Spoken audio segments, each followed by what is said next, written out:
Salut les marques, salut les smarts, bienvenue dans Catch Up, votre podcast qui transpire le catch. Je suis Ringside et on va vous parler de Money in the Bank, le dernier pay-per-view de la WWE qui se passait à Chicago ce week-end. Pour m'accompagner, l'éminent patron du supplément, Yerem. Bonjour Yerem, comment vas-tu ? Salut Ringside, ça va super bien après ce gros week-end de catch plein de bonnes choses. Des bonnes choses ce week-end. Et également la fine plume des cahiers du catch, Raphaël. Comment ça va, Raphaël ? Ça va bien, salut Ringside et salut Yerem. C'est quoi ces accents, les gars, là, vous avez craqué. C'est les haches aspirées. Bien, puisque Ringside en profite pour boire un petit coup, bienvenue à tous qui nous écoutez. Et puis, un gros week-end de catch, déjà en partie analysé par notre équipe. Et on passe au dimanche soir. C'est ça, si vous voulez l'analyse de NXT TakeOver, vous a analysé tout ça avec Hank. C'est disponible sur notre chaîne YouTube, sur PodCloud, sur partout où on est, iTunes aussi. Ce soir, on est là pour parler de Money in the Bank et on va s'y atteler tout de suite. Hein. Comme je vous disais, ça se passait à Chicago, dans l'Illinois. On était le 17 juin. Alors, personne n'était hypé par ce pay-per-view avec une carte qu'on vous a aussi décrypté un petit peu dans le gros pré-show, hein, qui est aussi disponible sur YouTube. N'hésitez pas à aller le checker. On démarre avec le kick-off. Il y avait un match dans le kick-off, rien que moins qu'un match de championnat tag team pour le titre de SmackDown. Les Blue Jones Brothers, les frères Matraque, affrontaient Luke Gallows et Karl Anderson. Un match de kick-off, 7 minutes. Luke Gallows s'est fait malmener par les Blue Jones Brothers en début de match. Il s'est fait exploser à l'extérieur du ring. C'est Karl Anderson qui était un petit peu seul face aux deux géants. Au bout d'un moment, il réussit quand même le hot tag. On va tenter le Magic Killer. Mais Eric Rowan nous brise tout ça. Et la Full Nelson Powerbomb des Blue Jones Brothers permet la victoire des champions qui conservent leur titre dans un match sans grand intérêt. Est-ce que vous avez un mot à dire là-dessus, Yerem, quelque chose ? Non, que c'est à l'image de la division tag team de SmackDown cette année, c'est-à-dire tout à fait dispensable et on va dire invisible. Voilà, invisible, dispensable, tout ce qu'on veut. Inoffensif. Ouais. Raph, t'as rien à dire, rien à déclarer ? Non, tu l'as rien pas vu de toute façon, toi. J'ai pas vu le match et rien d'étonnant dans le résultat. C'est bien ce que je disais, invisible. Même aux yeux de Raphaël. Même aux yeux de Raphaël. Alors, avant qu'on attaque le pay-per-view en lui-même, vous avez peut-être remarqué qu'on n'est pas en live, on a des petits soucis techniques. Donc, pour cette fois-ci, ce sera enregistré. Irem fait de son mieux, mais... Voilà, mais là, on est à un gros problème de nos amis de YouTube. Ah oui, donc, c'est la faute des Américains, pas de la nôtre. C'est ça, on est totalement innocents dans cette histoire. On est persécutés, je pense que c'est un coup de la concurrence. Je suis en train de chercher un hashtag, là, je vais essayer de créer une tendance. Voilà, exactement. Il va falloir que les gens se battent un petit peu pour nous. On veut vous voir dans la rue. Free catch-up. Voilà, libérez catch-up. La prochaine fois, promis, ce sera en live. Ce sera mieux la prochaine fois. Je vous rappelle que c'est un peu notre slogan. Allez, avançons. Daniel Bryan ouvre le show et il affronte Big Cass. Donc 16 minutes 20 de match, un match qu'on a déjà vu entre les deux. Big Cass va tout tenter, des gros coups dans la gueule. Il va tester un petit peu des prises de soumission que lui aurait appris l'ami Drew Gulak. Il aurait fait 2 semaines de stage intensif avec Drew Gulak, donc il tente un torture rack à un moment donné, qui transforme en, je crois bien que c'est un Burning Hammer, dégueulasse, mais c'est bien ça. Mais ça ne suffit pas pour battre Daniel Bryan, qui a réussi à piéger Big Cass dans une prise de soumission, une clé de genou mortifère, et le géant de Big Cass est obligé de taper. On aura aussi eu un crossbody dégueulasse du haut de la 3e corde de Daniel Bryan sur le géant. 16 minutes 20 quand même de match. Est-ce que ça vous a convaincu ? Est-ce que c'est ce qu'il fallait pour Daniel Bryan pour son retour à la WWE ? IRM, qu'est-ce que t'en penses ? Moi, écoute, j'ai lu des analyses assez... j'ai entendu des gens qui étaient contents de ce match, en fait. J'ai lu et entendu des gens qui étaient contents de ce match et je comprends pas. Je comprends pas parce que les deux les deux sont foirés pour moi dans ce match-là. Alors, en fait, sous prétexte qu'il était peut-être un peu mieux que leur premier, on devrait se dire c'est pas si mal que ça, il y a une amélioration, etc. Donc, je suis le premier à dire, à accepter, à féliciter quand on voit des améliorations chez un catcheur. Mais là, j'ai trouvé que les deux n'ont pas délivré. On attendait deux choses. Que Big Cass nous montre qu'en fait, il avait... Effectivement, le premier coup était mal parti et qu'en fait, il allait nous proposer quelque chose de différent. Et il a essayé. Il avait de temps en temps ce visage. Il prenait cette mimique de mec un peu vicieux. Toi, il fait une espèce de vieux sourire qui est pas vraiment flippant parce qu'il le fait mal. Il est plus gênant, c'est le malaise. On se dit, il a une idée lumineuse et il va... C'est un méchant, il est pas réglo, il va faire des sales coups à Daniel Bryan. Et en fait, le mec, sa seule nouveauté, c'était ce fameux torture rack qui prenait des plombs et qui était dégueulasse, quoi. Et je trouvais d'ailleurs, là j'en reviens à Daniel Bryan le vendait pas super bien non plus. Daniel Bryan, depuis qu'il est revenu, je suis désolé, mais alors, ok, il était 2 ans absent, mais bon, je pense quand même qu'il s'est entraîné. Il est, je trouve, très approximatif. Je trouve qu'il raconte rien dans le ring et qu'il n'a pas porté le match en fait. Il s'est contenté de faire ce qu'on attend de Daniel Bryan dans un opener, c'est-à-dire faire lever la foule, qui a bien marché parce qu'on est à Chicago, on est content de voir Daniel Bryan. Et à chaque fois qu'ils iront dans une ville, à mon avis, ils seront contents de voir Daniel Bryan. Mais je suis désolé, les deux pour moi n'ont pas fait le boulot et on se retrouve 2 mois plus tard après le retour de Daniel Bryan au point zéro. On se regarde les deux gars et aucun n'a évolué en fait, que ce soit Daniel Bryan ou Big Cass. Donc pour moi c'est carton jaune voire carton rouge pour les deux. Ok, sanction. Ah ouais, sanction. Pas content. Raph, ton avis sur la question? C'est difficile de passer après autant de haine, mais Irem ne nous habitue pas à ça, mais globalement je suis d'accord avec lui.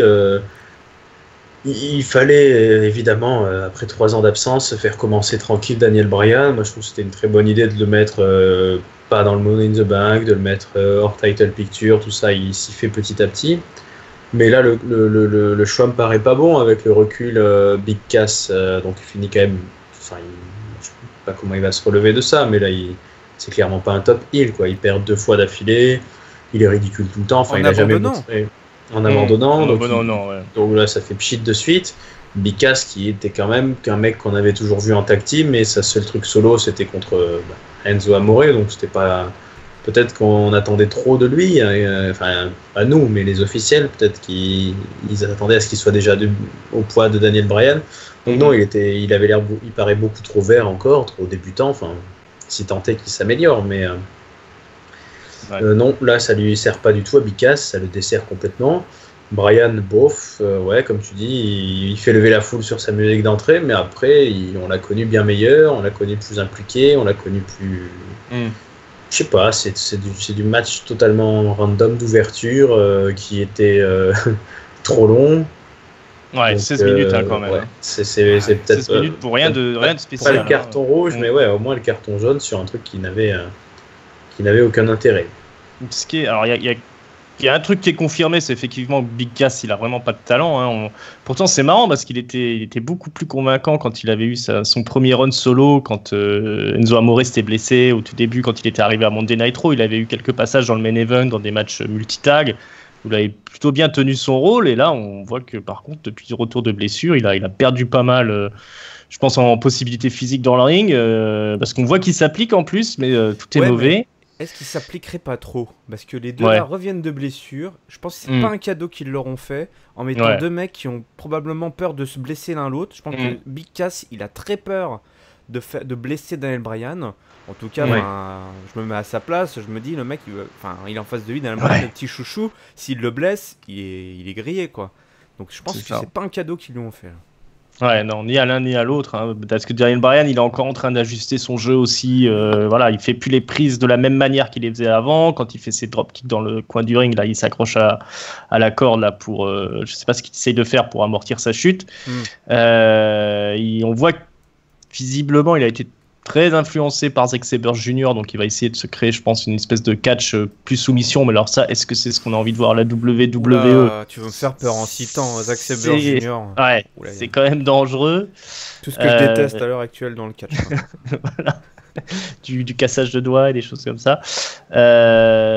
Donc, moi, ce qui me rassure, c'est que j'ai l'impression qu'ils ont monté Big Cass simplement pour avoir un opposant à Daniel Bryan pour démarrer, un peu comme ils montaient des personnages comme Snitsky ou Heidenreich pour affronter l'Undertaker ou le Great Khali à une époque. Voilà, des mecs qui savent pas faire grand-chose, mais qui ont des physiques imposant, puisque Daniel Bryan maintenant il a un peu la même statut qu'un Undertaker, hein, c'est-à-dire que c'est un mec qui va de toute façon faire popper la foule, quoi qu'il se passe. Maintenant, bon, reste qu'on a eu un opener qui était trop long, qui est complètement dispensable avec rien vraiment de spécial dedans. Donc on espère que pour la suite on aura quelque chose de mieux pour l'ami Bryan. Big Cass par contre il peut retourner en tag team, hein, ce sera très bien. La suite des opérations, encore un match qui était vraiment pas très attendu, très ciblé je pense pour le public américain. Bobby Lashley contre Sami Zayn. Sami Zayn qui s'était attaqué au passif de soldat de Bobby Lashley. D'abord il s'est un peu foutu de la gueule de sa famille avec cet atroce segment sur les 3 sœurs de Bobby Lashley, puis après il avait mis en doute un petit peu le passé de Lashley dans l'armée, son passé de marine. Ça, je pense que ça touche les Américains, mais alors nous, ça nous passe au-dessus, mais alors de très loin. Cette feud était immonde, et le match a duré 6 minutes 35, avec Sami Zayn qui réussit à mettre un pouce dans l'œil à Lashley, après avoir joué un petit peu la carte de l'anti-catch, en sortant du ring, en jouant le retrait. Donc il va en profiter pour dominer un petit peu le match, mais finalement Lashley le chope sur un crossbody et il va l'écraser au sol, et puis il va enchaîner les souplesses à la vertical souplex tenue en chandelle sur le pauvre Sami Zayn. Il lui en fait 3 je crois d'affilée, plus une version modifiée du Dominator. Sami Zayn ne se relèvera pas, Bobby Lashley fera le tomber, la simple main posée sur le corps inerte de Zayn. Voilà, victoire expéditive de Bobby Lashley. Qu'est-ce que tu en as pensé, mon bon Raph? J'en ai pensé que c'était nul. Effectivement, la feud était pourrie. Les segments de la feud duraient beaucoup plus longtemps que ce simple match. Bon, tant mieux, parce que là, vu la qualité du match, on n'en aurait pas pris pour 16 minutes. Non, nous étions avec l'ami Irem, nous en parlions lors du dernier Raw. Si le match était bon, tout était pardonné. Bon, le match n'était pas bon du tout, quoi. Rien n'est pardonné. Vous n'aurez pas notre pardon. Rien n'est pardonné, non, mais moi, c'était la première fois que je voyais donc catcher Bobby Lashley en pay-per-view en solo, puisque je ne le connaissais pas. Et non, ça donne pas envie de le voir monter plus haut. C'est très robotique, c'est très... oui, c'est ça, c'est très appliqué, très... Il n'y a pas de passion, c'est très enchaîné, ça donne pas envie. D'ailleurs, je n'ai pas trouvé la foule vraiment derrière lui, c'était un peu mort. Il fait ces 3 chandelles là, enfin ces 3 trucs verticales là, on s'en fout quoi. Le mec fait un exploit physique qui 3 fois, qui répète, et on s'en fout toi. Enfin, genre... Ouais, c'est ça. Puis bon, la chandelle, c'est pas comme s'il n'avait pas déjà fait un paquet de fois. Bon, ça doit toujours être impressionnant quand tu es dans la salle. Et puis bon, c'est Sami Zayn, donc à mon avis, c'est pas non plus le gars sur lequel c'est le plus impressionnant, mais... Non, j'ai rien à... Là, pour le coup, c'est pareil. Personne ne sort grandi de cette feud, si tant est qu'elle soit finie, mais j'espère. Sami Zayn est capable de beaucoup mieux et mérite beaucoup mieux. Bobby Lashley, je ne sais pas s'il mérite mieux, mais il a intérêt à nous offrir mieux, en tout cas. Ouais, c'était naze. Je sais pas, j'ai l'impression que la WWE n'ose plus faire des squash en pay-per-view. C'est bien dommage. Parce que entre celui-ci, qui est une occasion de squash manquée, parce que c'est ce qu'il fallait faire, il fallait pas faire une démonstration de tout ce que c'est faire Bobby Lashley, on l'a déjà vu. Vu. Ce qu'on voulait faire, c'est que Bobby Lashley, il roule sur Sami Zayn, et en 7 secondes, et point barre, c'est tout ce qu'on voulait. Enfin, alors, ce que l'histoire devait raconter. Tu es sévère, il y a eu un très beau squash à WrestleMania entre l'Undertaker et John Cena.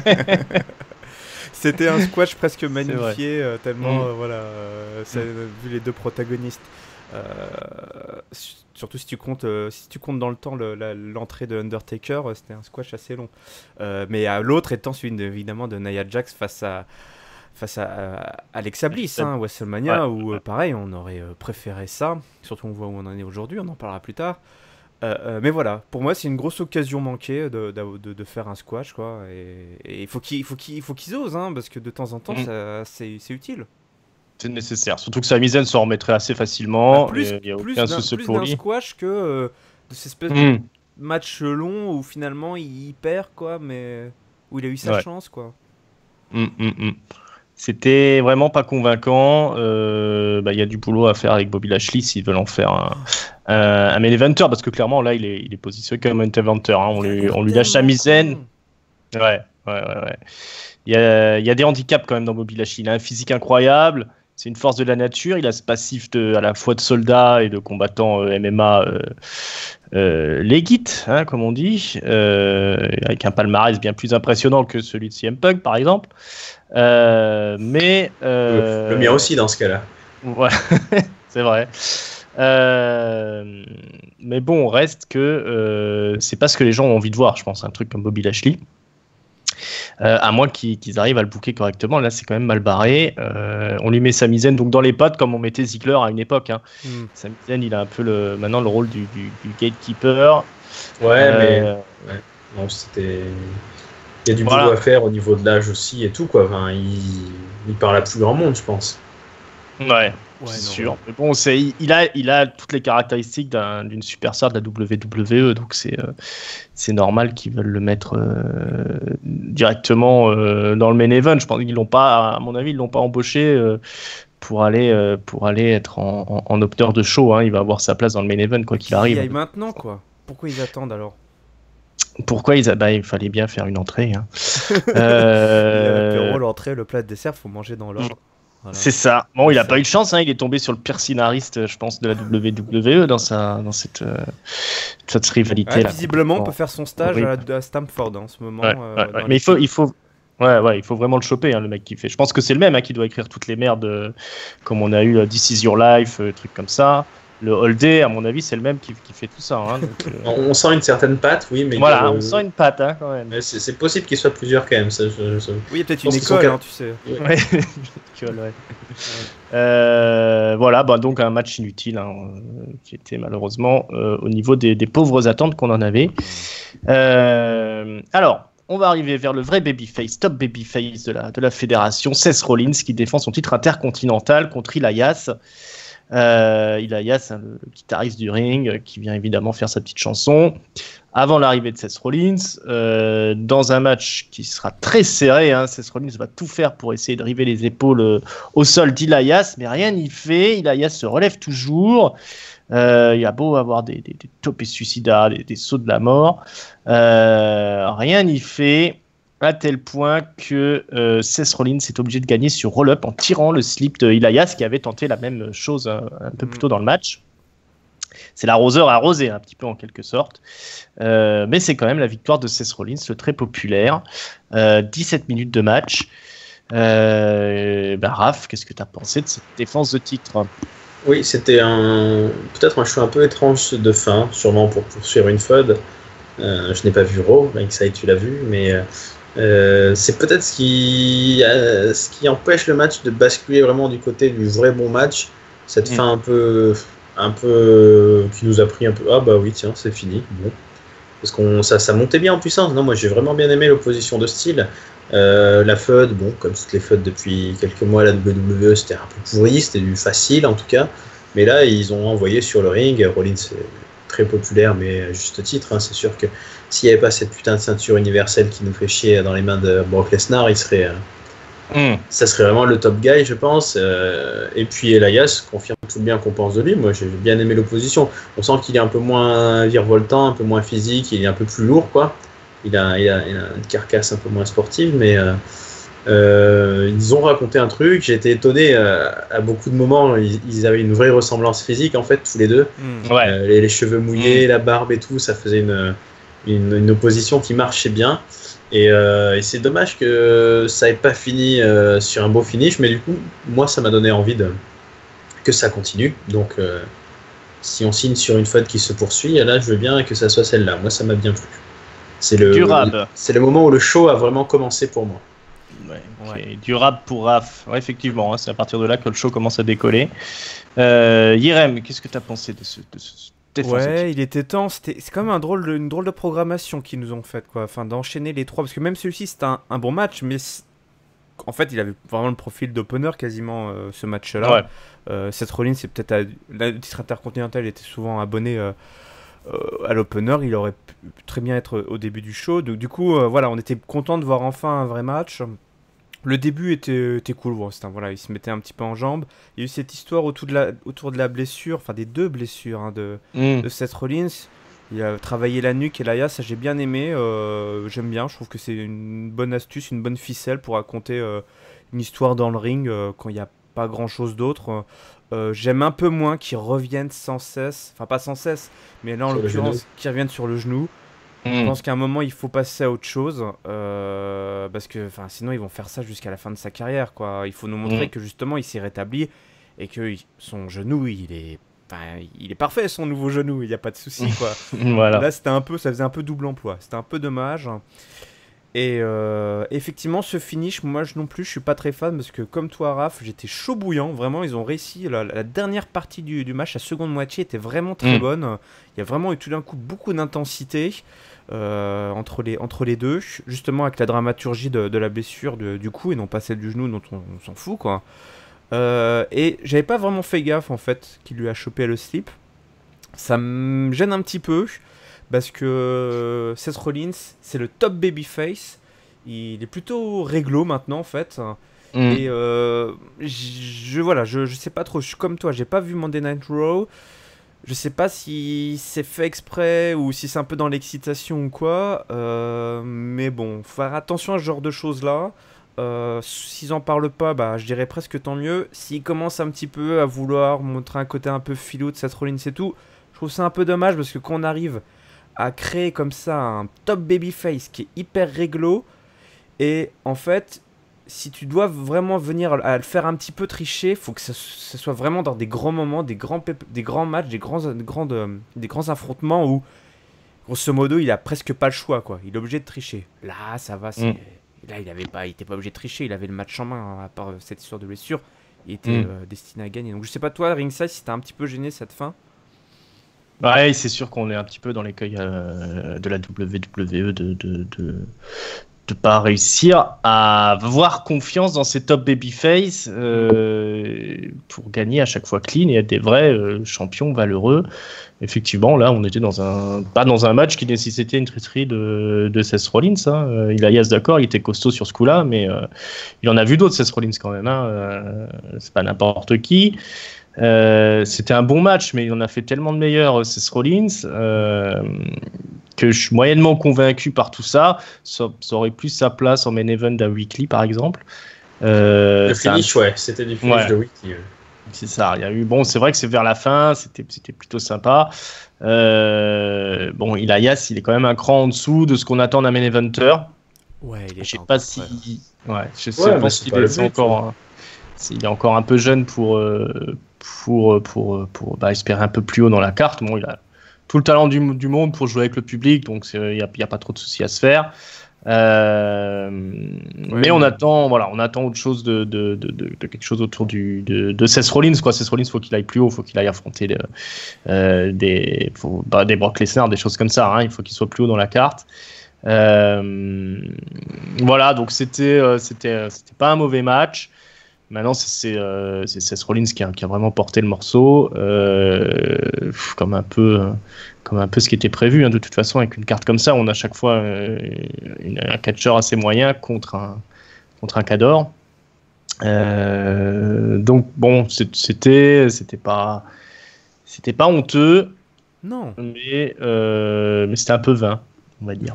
Ouais, ça fait un peu 3 matchs 20 d'affilée, quoi. Donc pour rentrer dans le pay-per-view, fallait vraiment se dire. Bon, il y a le Money in the Bank qui arrive là, les 2 matchs stipus qui arrivent, parce que sinon, ça faisait un long pré-show, quoi. Ouais, c'est ça. Alors, c'est pas gênant qu'il aurait pas. Enfin, on est quand même sur un championnat intercontinental, mais c'est pas gênant qu'il aurait pas demandé de casser la baraque. Non. Vu que le but était. Mais le match là, je vois qu'il est quasiment aussi long que le Money in the Bank féminin. On est à 17 minutes et on est à 18 minutes 30 sur le Money in the Bank des filles. Alors justement, ce Money in the Bank féminin, il y a Alexa Bliss qui est en lice, Becky Lynch, Charlotte Flair, Ember Moon, Lana, Naomi, Natalia et Sasha Banks. Donc c'est roster mix, hein. Des gens de Raw, des gens de SmackDown. Donc bah évidemment, hein, gros déluge de gros spots, hein. Il y a en particulier Sasha Banks, hein, qui joue avec sa vie là, elle se fait exploser sur l'échelle suite à un crossbody d'Ember Moon absolument incroyable. Ça c'est des cascades qui peuvent finir la carrière, hein. Il y a des catcheurs qui sont arrêtés là-dessus. On pense à Rick Rude au Japon par exemple. Elles n'ont pas eu peur, hein, les filles. Becky Lynch aussi était de la partie. Charlotte Flair qui a aussi fait une grosse démonstration de force à un moment donné. Elle avait des splits sous l'échelle. Ouais, c'est ça. Lana aussi qui s'est fait exploser gentiment sur une échelle par Natalia, je crois, à un moment donné. Lana qui a eu aussi à un moment donné la possibilité d'imiter Rousseff, hein, et de faire l'accolade, mais bon, ça servait à rien dans ce match, c'est dommage. Naomi s'est fait exploser le popotin aussi sur une échelle à un moment donné. Oui, aïe, aïe. Ouïouïouï. Grand écart. C'est ça. Et Becky Lynch, hein, après s'être mangé aussi, hein, tout ce qu'on veut en chaise et en échelle, enfin en échelle plutôt, réussit à se retrouver seule pour escalader l'échelle, un peu comme l'année dernière en fait. Et elle est là, elle décroche le mousqueton. Et visiblement, il y a un problème au démarrage de Alexa Bliss qui arrive bien trop tard, puisque Becky Lynch reste bien 30 secondes comme ça à contempler la mallette. Et finalement, donc c'est Alexa Bliss qui monte, qui fait tomber Becky Lynch et qui gagne. Alexa Bliss remporte donc ce Money in the Bank. Qu'est-ce que tu t'es pas trop déçu de voir une gagnante labellisée Raw, Irem? Non, parce que j'attends d'un Money in the Bank qui me surprenne. Moi, contrairement à Jessica qui a pronostiqué, il fait le malin sur le chat, parce qu'en fait on ne pourra jamais vérifier cette information. Moi j'étais surpris par la victoire d'Alexa Bliss, mais agréablement surpris parce que j'avoue, j'aime beaucoup Alexa Bliss et j'ai trouvé ça très culotté, et j'éprouve un malin plaisir, c'est un peu malsain, c'est un peu trop, c'est même pas peut-être un peu trop smart, on va dire, à me dire regardez, fuck les Four Horsewomen, Alexa Bliss, c'est elle la vraie c'est elle la vraie star, hein. La vraie star du roster, quoi. Donc j'ai été surpris, et en plus on verra un peu plus tard que c'était voilà, ils l'ont fait ça à bon escient, je ne sais pas, mais c'était plutôt bien calculé. Alors oui, déçu qu'effectivement voilà, on attendait tous Becky Lynch, enfin on attendait, il y avait quand même peu de chance qu'une babyface gagne le titre. Parlons de ce problème Becky Lynch, là, cette séquence effectivement, la finale. Alors ça, pour elle, ça va être chaud quand même. Ça c'est compliqué. Alors on peut le justifier quand on connaît bien Becky Lynch, parce que justement Becky Lynch n'a pas l'habitude de gagner. Elle n'a pas l'habitude de gagner, et elle arrive en haut de l'échelle, elle décroche la mette. Elle ouvre le mousqueton, et elle n'a pas compris. Là, je pense qu'elle a complètement bugué. Mais qu'est-ce qui se passe? Elle était dans un état seconde. Mais ça y est, je gagne, je suis en train de gagner là. Qu'est-ce qui se passe? Et puis voilà, le temps de trop réfléchir, elle est tombée. Donc je pense que elle a savouré son moment. Que à SmackDown, on va réussir à expliquer ce qui s'est passé. Ne vous inquiétez pas, on a mis nos meilleurs scénaristes dessus. Non, c'est vrai que c'était quand même un sale botch, c'est dégueulasse. Ouais.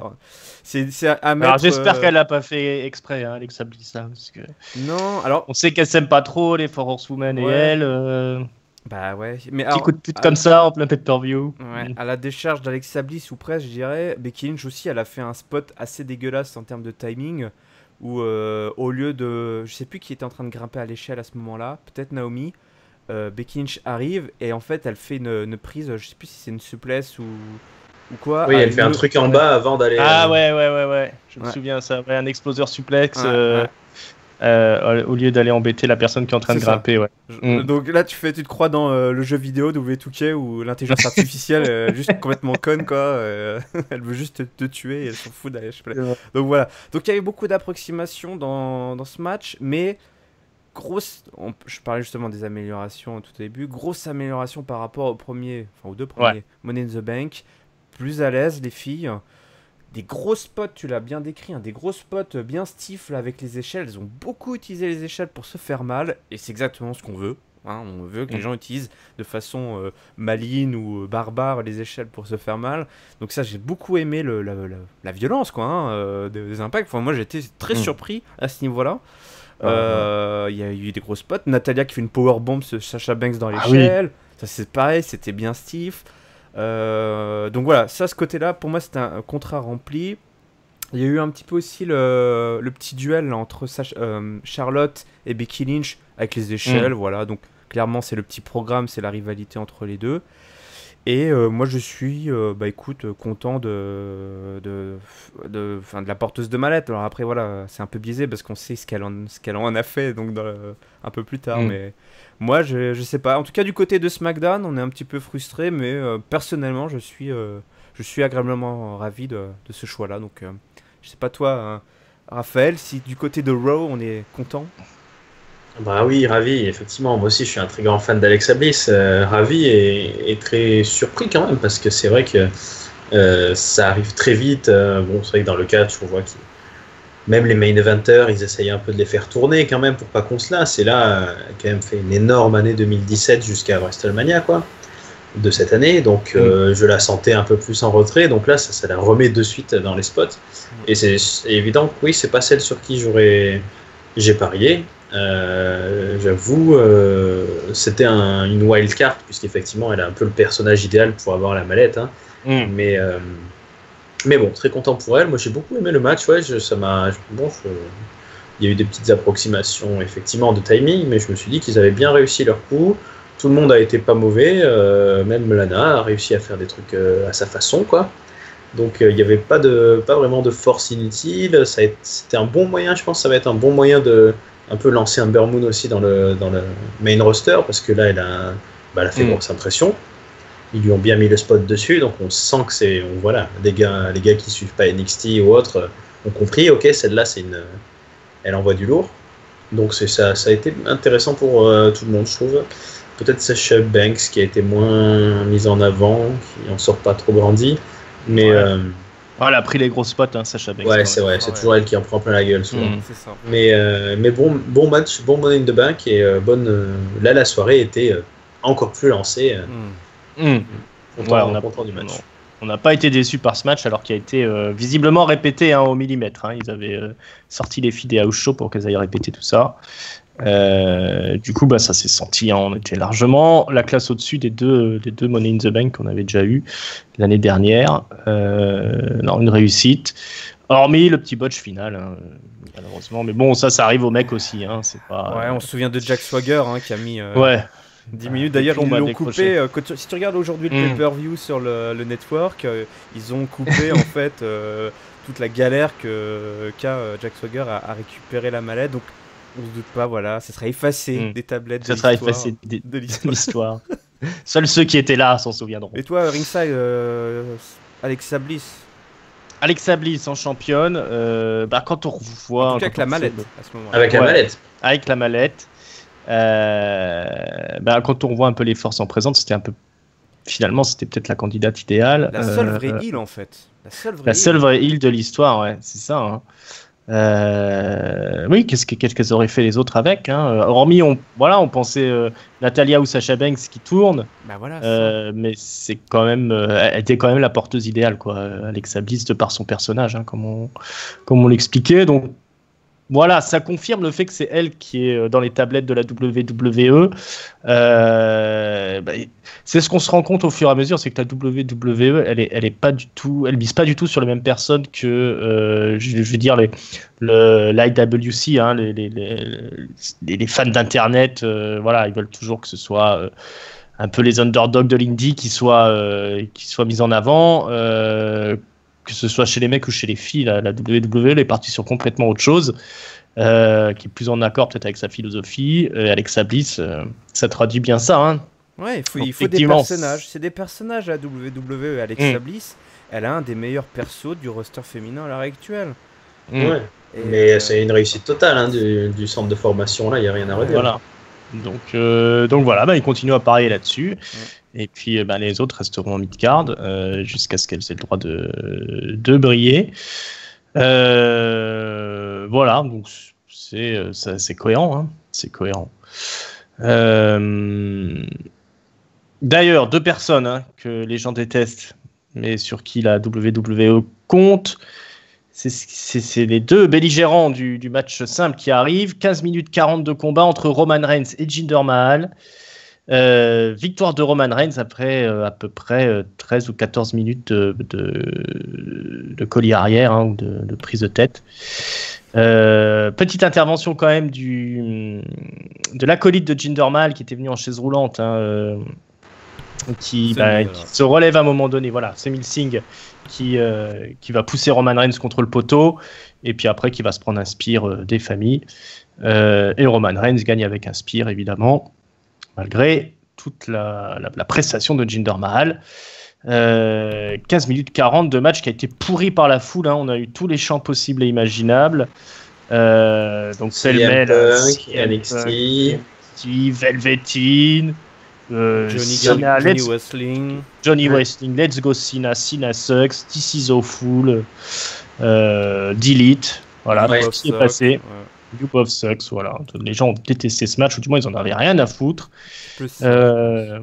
Voilà, mais les gens se rendent pas compte que plus ils font de bruit, plus Vince McMahon est content. Donc, attendez-vous à revoir ce type de prestation. Alors, c'était un copier-coller du match avec Samoa Joe contre Roman Reigns.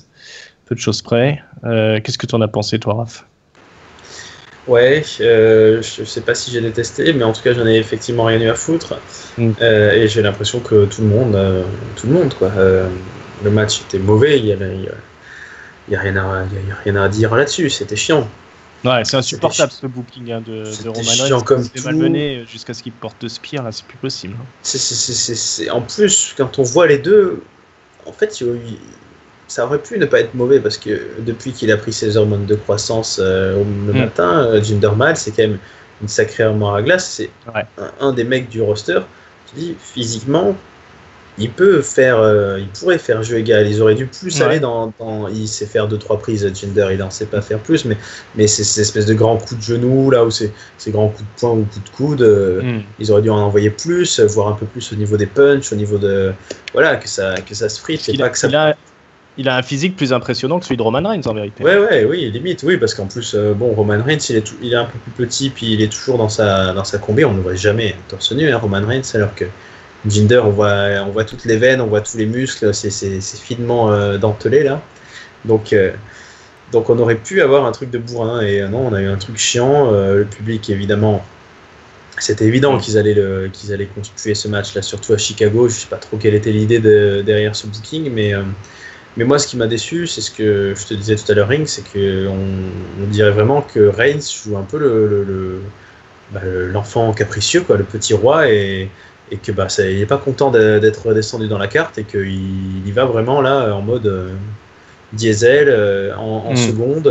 Il veut pas passer ça l'emmerde de dépenser de l'énergie dans cette rivalité, quoi. Ce qui est con parce que c'est aussi son métier de temps en temps quand même de redescendre un peu, de laisser une part de gâteau aux autres et quand même de faire du forcing.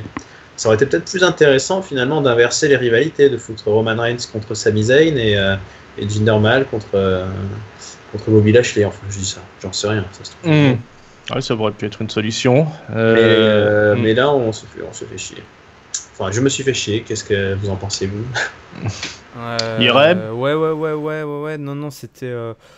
Alors déjà, juste pour le public, là, s'ils veulent vraiment embêter Vince McMahon, il faut pas faire du bruit.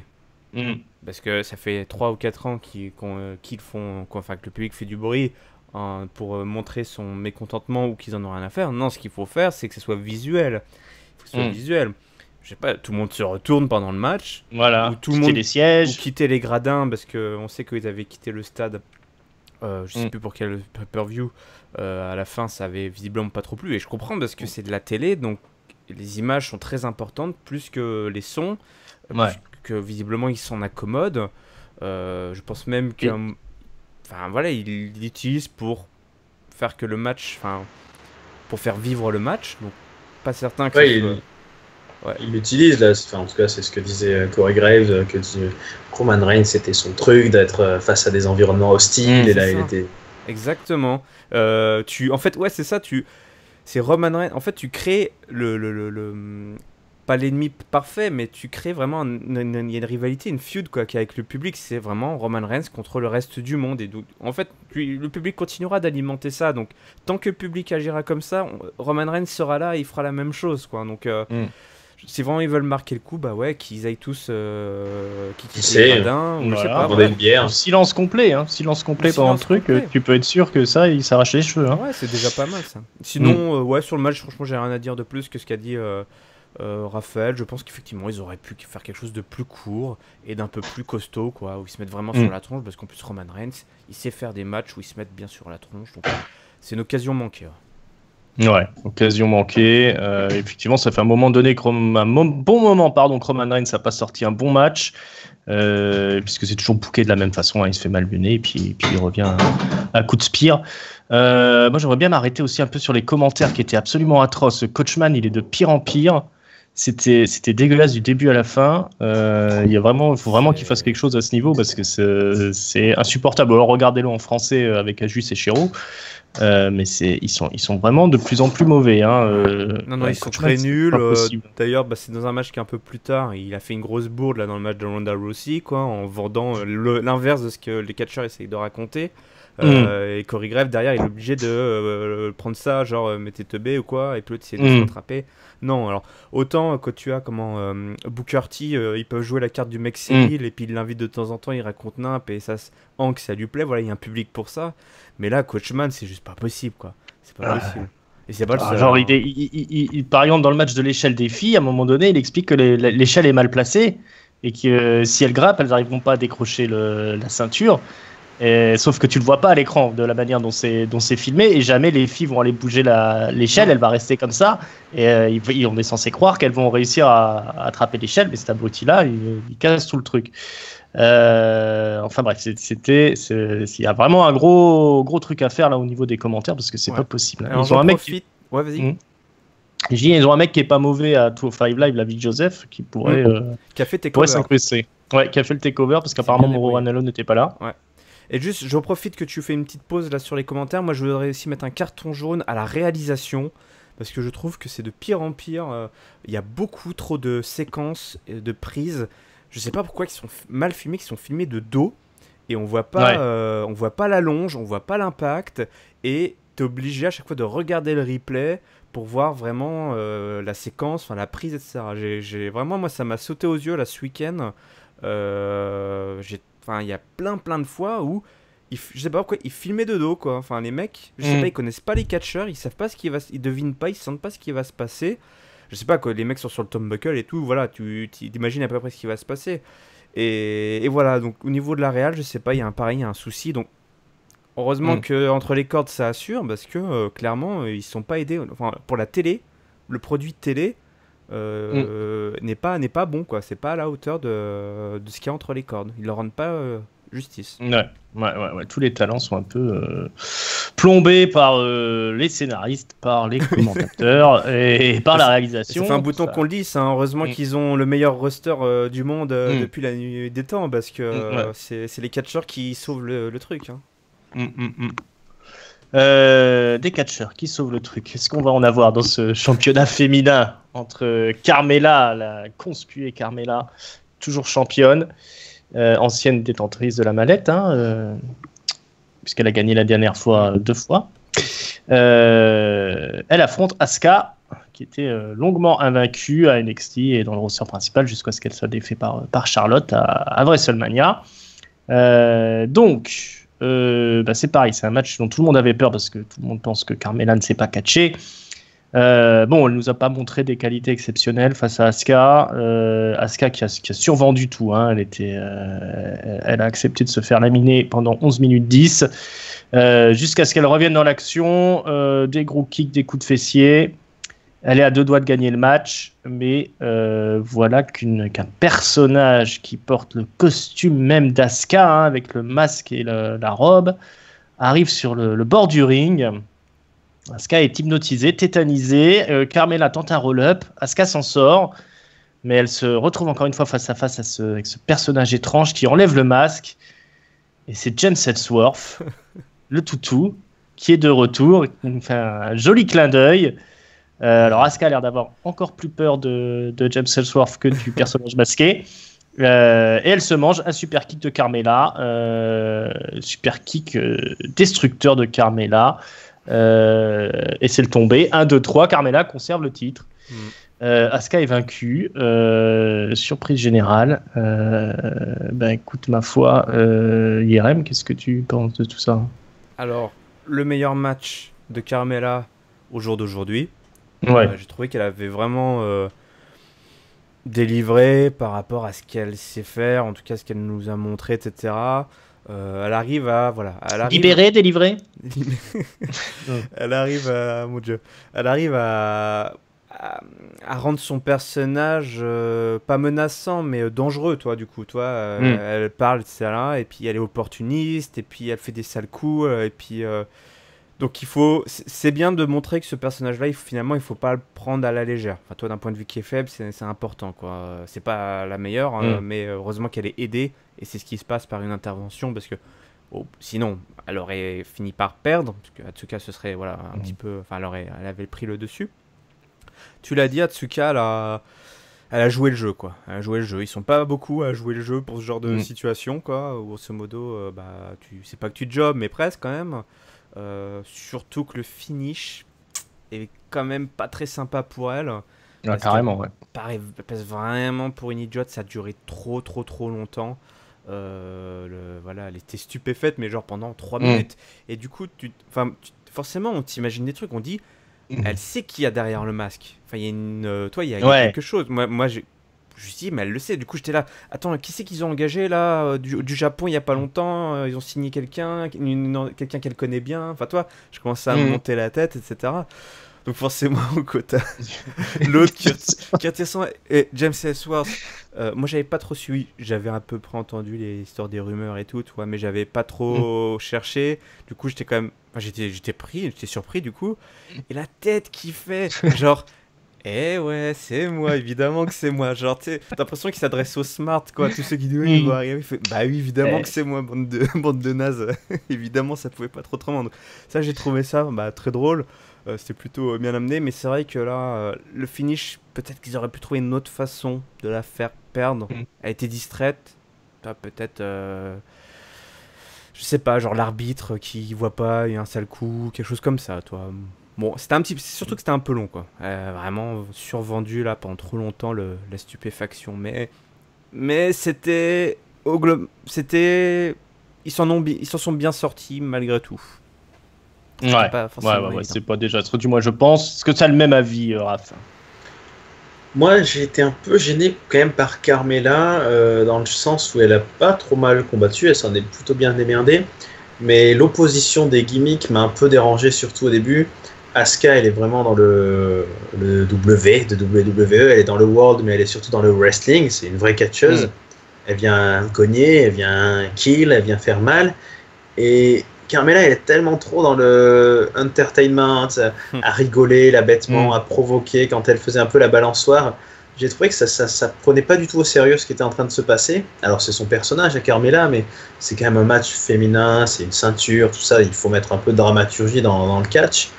Et là, ça m'a un peu gêné. Ça avait un côté très bécasse, très gamine. C'est son truc, hein, mais je me suis dit, bon, c'est pas une vraie championne quand même. Après, le match n'était pas si mauvais. Et je suis un peu comme Irem. Sur le finish, on savait pas trop comment ils allaient se démerder de tout ça. Hein, s'ils allaient la faire gagner par disqualification ou autre. Moi, pareil, j'ai pas trop suivi les rumeurs. Donc, j'étais sûr que ça allait être genre une des Iconics là. Donc, du coup, ça m'a étonné de voir James Ellsworth. Ils auraient pu faire un truc un peu plus violent, quoi, au moins, c'est-à-dire genre que Carmella lui fasse prendre le poteau dans la gueule ou autre, parce que là juste ce kick, ou un coup de ceinture, voilà, t'as l'impression que le simple fait d'avoir été étonné, ça l'avait déjà quasiment mis KO, quoi. Ça comptait déjà pour 2 secondes et demie et il manquait plus qu'un. Non, ça va, c'est quand même Asuka, donc oui, là, tu le prends, c'est facile, en plus on le voit toujours, tu lui fous la gueule, bim, contre le poteau, tu lui fais un finish derrière, et puis là on était bon. C'est le petit greffe. Après, je sais pas trop. Bon, James Ellsworth, on verra s'il est là pour une nuit ou pour plus longtemps, mais bon, c'était étonnant déjà de foutre si vite Asuka contre Carmella quand même, donc ils ont fait un drôle de choix. Bah, c'est comme pour Alexa Bliss, hein, ils misent sur Carmella en fait. Hein. Moi, j'ai un plaisir coupable là-dedans. Elle te plaît, Carmella.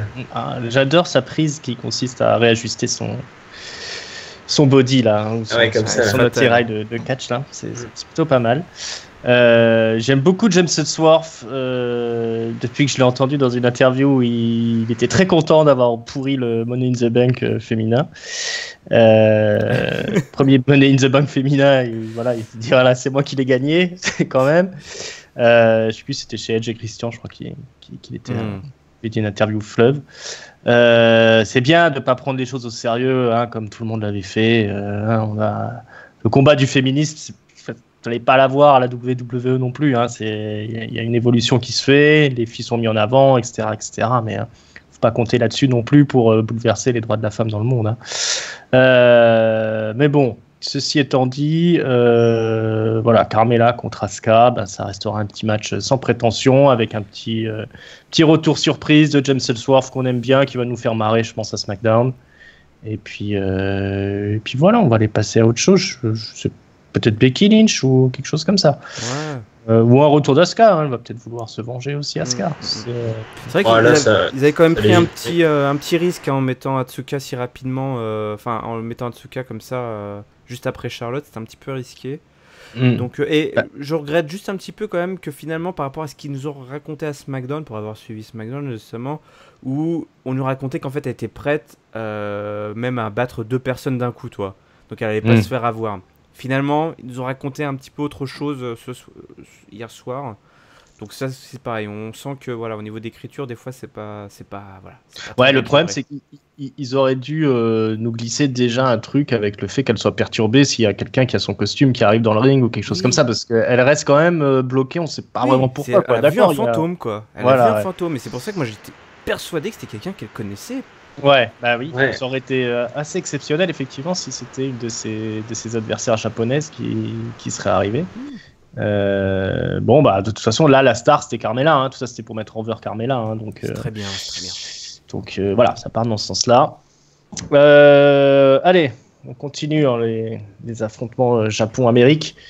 Edge Styles, le champion suprême, affronte Shinsuke Nakamura qui lui pourrit la vie depuis WrestleMania à coup dans les roustons, dans un last man standing match qui va durer 31 minutes 15, de gros kicks dans la face d'AJ Styles, des gros bumps, on va exploser les tables, on va mettre des Kinshasa en traversant toutes les tables.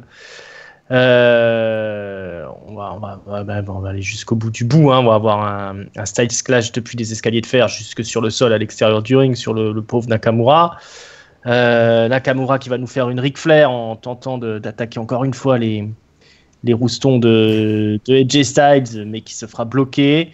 Un peu plus tard, il va à bout de force, il va tenter son taunt habituel là où il dit come on, et AJ Styles va lui mettre un coup de pied dans les couilles. Magnifique. Bonne mesure. Phénoménal forearm depuis la 3e corde jusqu'à l'extérieur du ring sur la table des commentateurs. Il faudra bien ça qui explose, effectivement. Il faudra bien ça pour atomiser Shinsuke Nakamura, qui ne se relèvera pas. Le décompte de 10 est fait. Est-ce qu'on a eu le dream match qu'on attendait tant, Raph ? Alors, c'était quand même le 4e match d'une feud très longue. Je suis plutôt épargné grâce à mes vacances. C'était seulement le 2e que je voyais, parce que j'avais pas vu Backlash ni celui de SmackDown. Donc je triche. C'était frais pour toi. Ouais, c'était frais pour moi. Du coup, je pense qu'on va pas réussir à foutre l'étiquette Dream quelque chose sur cette feud. Pourtant, c'était un bon match. J'ai bien aimé. Et ils ont clairement fait un meilleur match qu'à WrestleMania, et je pense que par rapport à tous les autres. Mais il y avait un truc un peu sale dans cette rivalité qui faisait que c'était pas Dream, quoi. C'était un peu plus dirty. Il y a des très bons last man standing match, mais j'ai trouvé que celui-là souffrait un peu de la stipu. Il y a eu des moments où c'était un peu long, là les décomptes c'est toujours un peu long, mais des fois c'est mieux rythmé. Surtout j'ai trouvé que l'arbitre des fois il mettait une plombe avant de commencer à compter, il vérifiait que le mec est... Alors, il est bien par terre. Vous approchez pas trop, hein. Je vais compter, vous restez là. Vous. Allez, 1. Attention, je vais compter. Attention, attendez, je vais commencer à compter dans 3, 2. Non, c'était un peu chiant. Mais et c'est dommage, parce que ouais, tu dis 31 minutes, c'est vrai qu'il a paru très long. Mais sinon, il y a eu plein de. Surtout la fin, quoi. Il y a un moment, il y a vraiment un moment où je me suis dit quel va être le spot final, quoi. Parce que le Styles Clash sur le. Putain, ouais. Là, je me suis dit qu'il y avait moyen qu'il le tue. J'espérais que ça finisse pas juste sur un coup de pied dans les couilles. Malheureusement, ils n'ont pas osé faire ma proposition scénaristique d'en faire qu'un des deux portait une coquille. Hein. Ça fait 4 fois qu'ils s'affrontent, mais il n'y en a aucun qui y pense. Ou un quel but un peu rembourré, mais. En fait, je pense que de base, ils ont tous des coquilles. Mais... Oui, sûrement. Une grosse coquille, quoi, comme à Takeover, là, le mec qui a un panneau stop. Si tu mets un panneau stop dans le slip, ça n'a pas le même message. Hein. Non, c'est sûr. Non, ouais, c'était un bon match, c'était un 15 sur 20, quoi. C'était mention bien, quasiment très bien, mais pas 5 étoiles. Parce qu'il y avait un truc qui manquait, peut-être aussi un peu le suspense. Enfin, pour moi, je sais pas, j'étais trop confiant peut-être, mais c'était sûr et certain que Styles allait sortir triomphant de toute cette histoire. Donc, il y avait des petits trucs qui faisaient qu'on n'est pas totalement convaincu, même si c'était un des meilleurs matchs de la soirée et un très bon match de pay-per-view de cette année, mais avec un petit bémol. Ouais, on vivra toujours un peu dans la frustration, hein, la faute à WWE avec son Dream Match qu'elle nous a vendu, et du coup, je pense qu'on sera jamais satisfait d'un Styles versus Nakamura à cause de ça, quoi. Presque. On l'a eu pour Styles Cena, quoi. Pourtant, ils nous le vendaient aussi, donc. Ouais, mais là, ils ont vraiment mis la bouchée double, quoi. Il y avait vraiment l'étiquette, etc. Et puis, ça arrivera peut-être un jour, on s'y attend pas, toi, ce Dream Match. Peut-être qu'ils se recroiseront, et j'espère qu'ils se recroiseront. Même si des match-up maintenant de type Dream Match, il y en a tellement que, ça se trouve, c'est la dernière fois qu'ils vont se croiser, on n'en sait rien. Mais toujours est-il que moi, ce que j'ai beaucoup aimé, alors on parlait de la stipulation, peut-être qui desservait presque cette rencontre. Moi, j'ai beaucoup aimé le jusqu'au boutisme des derniers relevés, quoi. Enfin, quand ils se relèvent à 9,5, c'est. Ils ont bien joué le. Ils ont bien joué le jeu, quoi. En fait, alors déjà, je regardais avec ma copine et on était là à dire, alors attends, dans les règles de la WWE, qu'est-ce que c'est debout en fait?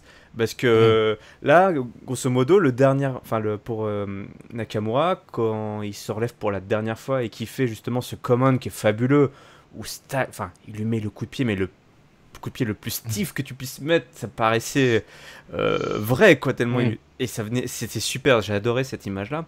Mais en fait, Nakamura, il fait la chaise invisible, comme quand tu vas chez le kiné, quoi, en fait. Tu sais, où il était adossé à la table des commentateurs, et visiblement, ça tient. C'est sur les 2 pieds, je pense. Ouais, sur les 2 pieds, mais si t'as les fesses, comment tu... Enfin, voilà, t'as pas besoin d'être debout, quoi. Mais ça, j'ai bien aimé le fait qu'ils aient jusqu'au bout, tant qu'à faire, toi. C'était plutôt... Ça collait bien, justement, cette dernier tiers, peut-être, du match, qui était vraiment... qui était parfait, quoi, par rapport à la stipu, au mec qui se déteste, Nakamura qui va jusqu'au bout. Il sait qu'il a perdu, en fait. Pas assez tôt dans le match, mais il se rend compte qu'il a perdu et qu'il lui reste plus que ça. Et finalement, c'est plutôt pas mal parce que ça remet toute la rivalité en perspective. Et d'ailleurs, le pronostiqué AJ Styles, effectivement, était à contresens de ce qui était raconté, où en fait, Nakamura, il s'est rendu compte à WrestleMania qu'en fait, AJ Styles il était plus fort que lui, quoi. Et il a tiré le truc jusqu'au bout, mais il s'en est rendu compte très tôt, finalement, qu'il jamais il arriverait à le battre. Donc, c'est plutôt pas mal comme histoire. Et ça fait du bien aussi qu'un champion, un babyface, on parlait de Seth Rollins un peu plus tôt, même si j'ai encore beaucoup de... Enfin, je trouve que AJ Styles n'est pas encore au top de ce qu'il pourrait être. Ça fait du bien de voir un babyface triompher jusqu'au bout d'un gros méchant. Même si c'est vrai, c'est bien aussi quand un méchant prend vraiment le dessus sur Edge Styles, et finalement il n'y a jamais eu vraiment ce moment-là où Nakamura aurait vraiment pris le dessus sur Edge Styles. Voilà, où ça, c'est un petit peu ça qui a manqué, mais sinon le match était vraiment très très bon et ils ont bien joué à la carte de la Stipu. Donc moi je suis content, on est soulagé parce qu'on se dit visiblement c'est la fin, on en a terminé, on va pouvoir passer à autre chose pour les deux. Donc ouais, voilà, j'étais assez satisfait de ce match-là. Mais c'est assez étonnant parce qu'on arrive directement sur Extreme Rules, donc le timing des matchs. Ouais, c'est dommage. Ouais, c'est le timing du match qui était peut-être pas bon. Hein. Ils auraient peut-être dû attendre Extreme Rules pour le mettre en scène, surtout que comme ça au milieu de pay-per-view, avec encore des gros morceaux qui arrivent derrière. Ça cache peut-être un peu le truc. Ça aurait mérité une place en main event, quoi, ce truc-là, hein, quelque part. Voilà, ce qui handicape aussi, c'est que c'est le quatrième affrontement en 2 mois, quoi. Donc ça manquait un peu de fraîcheur, mais ils ont fait du beau boulot. Hein. Il y a pas à chier. On est dans un match blockbuster de la WWE avec ce qu'il faut d'explosion.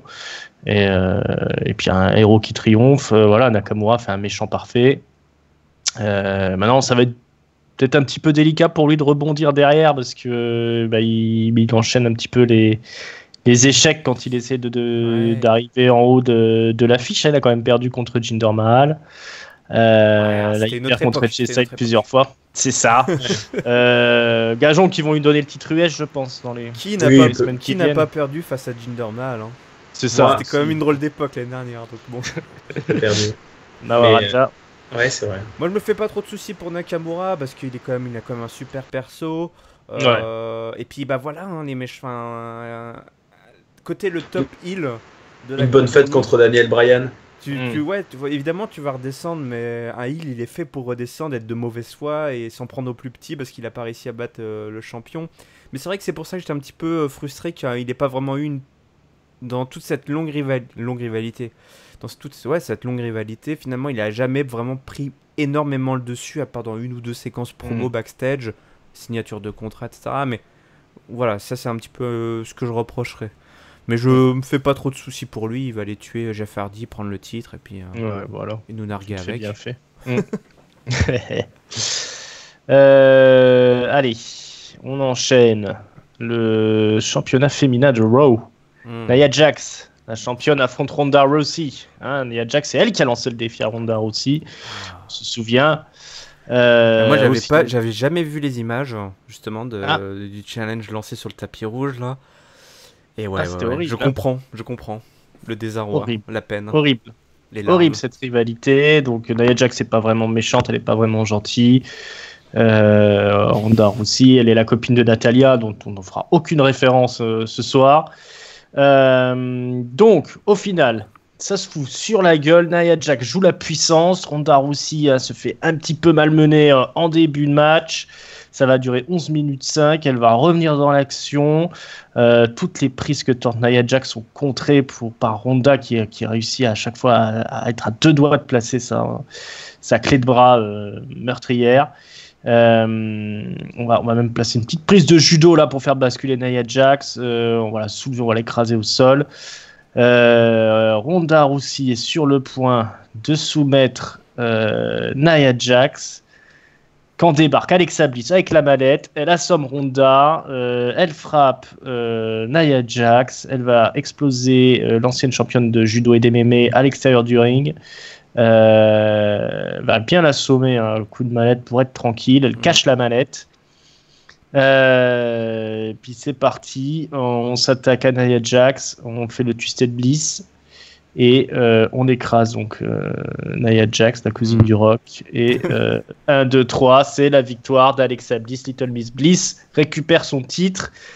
Elle vole la vedette à Ronda Rousey. Et voilà, Alexa Bliss est championne.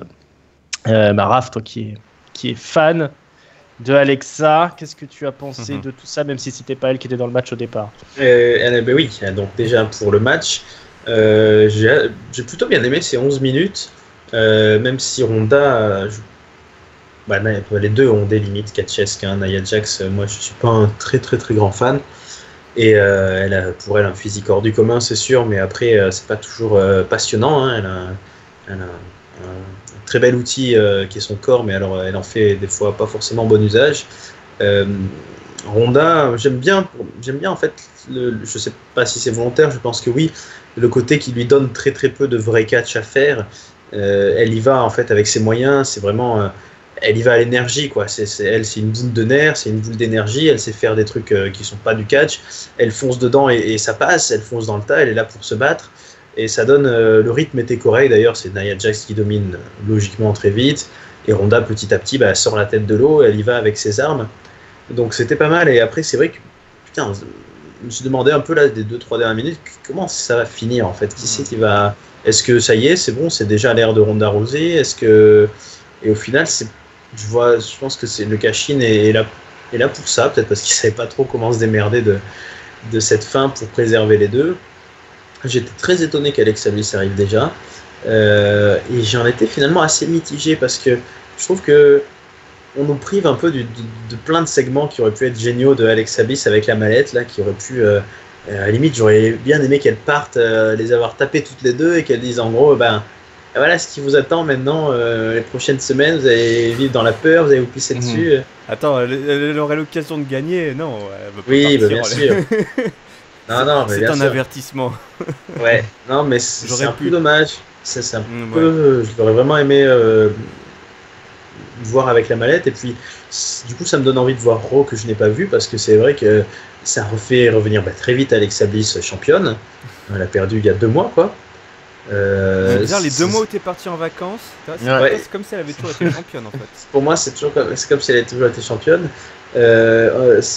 Bon, c'était quand même contre Nia Jax aussi, donc ça veut dire toujours une feud qui n'était pas terrible là sur les histoires de copine, pas copine et tout. Donc que ça revienne si vite dans le game, vous m'entendez plus ? Si. D'accord. Non, je sais pas. Tout le monde soulève son casque. Que ça revienne si vite dans le game, c'est un peu étonnant, mais tant mieux. Non, mais ouais. Si tu es heureux. Moi, je t'entendais très bien et je suis entièrement d'accord avec toi sur. Enfin, moi, j'étais épaté par la qualité. Vous m'entendez là ? Ouais. D'accord. Oui, épaté par la qualité du café. Allô les studios. Épaté par je sais pas, je dis attends, enfin qu'est-ce qui se passe? Nia Jax qui sort un très bon match. Bon, Ronda Rousey, je me faisais pas trop de soucis. Ce que j'aime beaucoup dans Ronda Rousey, c'est vraiment le sentiment d'urgence, quoi. Dès qu'il y a un sentiment d'urgence, comme tu dis, elle fait avec ce qu'elle a et ça tout paraît vrai, quoi. Alors on dit non, le catch, enfin nous on s'explique à chaque fois, oui on sait que c'est pour de faux le catch, mais voilà tu comprends, c'est comme si c'est comme ça. Mais là tout d'un coup tout paraît vrai parce qu'il y a un vrai sentiment d'urgence qui contrebalance pas mal effectivement avec un style peut-être un peu plus lent, plus méthodique auquel on est habitué. Et Nia Jax a enfin osé, on lui a enfin permis. Je sais pas si c'est ce que tu avais dit ringside, tu le pressentais comme quoi ils allaient beaucoup travailler ce match, qu'ils allaient le répéter parce qu'il y a c'est ce qui a été fait, hein. Si c'est ce qui a été fait, je pense que Nia Jax en a bénéficié au moins autant que Ronda Rousey. On verra plus tard si ça fait le petit déclic dans la tête de Nia Jax. J'aimerais bien, même si ça fait un bout de temps que je l'aime plus quoi. Mais là en tout cas ce soir-là il faut reconnaître que elle a enfin accepté le personnage qu'elle est naturellement censée être, quoi, un personnage destructeur. Elle était en train de la tuer, quoi. C'était affreux, quoi. Elle le balance dans les barricades. Oui, il y a eu ce spot incroyable, l'espèce de powerbomb contre les barricades, là. Enfin, balancé sur le côté, là, façon Samoa Joe, c'était exceptionnel. C'était terrible, quoi. Vraiment, j'ai adoré, quoi, ce match. Donc, Ronda Rousey, c'est pareil. Les kicks, à un moment, elle fait un espèce de coup de genou un peu sauté comme ça, en prenant appui un petit peu sur Nia Jax. Elle décolle la tête. Enfin, c'était violent, quoi. Et la fin, si je pense que c'était programmé quand même, non? Ils voulaient un peu préserver les deux. Peut-être qu'ils ont changé le nom de la porteuse de mallette, peut-être que c'était la chose qui n'était pas sûre. En tout cas, voilà, on est un petit peu rassuré aussi là-dessus. Ils n'ont pas déclenché la carte Ronda Rousey est championne du premier coup. Donc ils retombent encore une fois, ils retombent bien sur leurs pattes après avoir pendant 2 mois fait tout pour que ça ne marche pas, quoi. Donc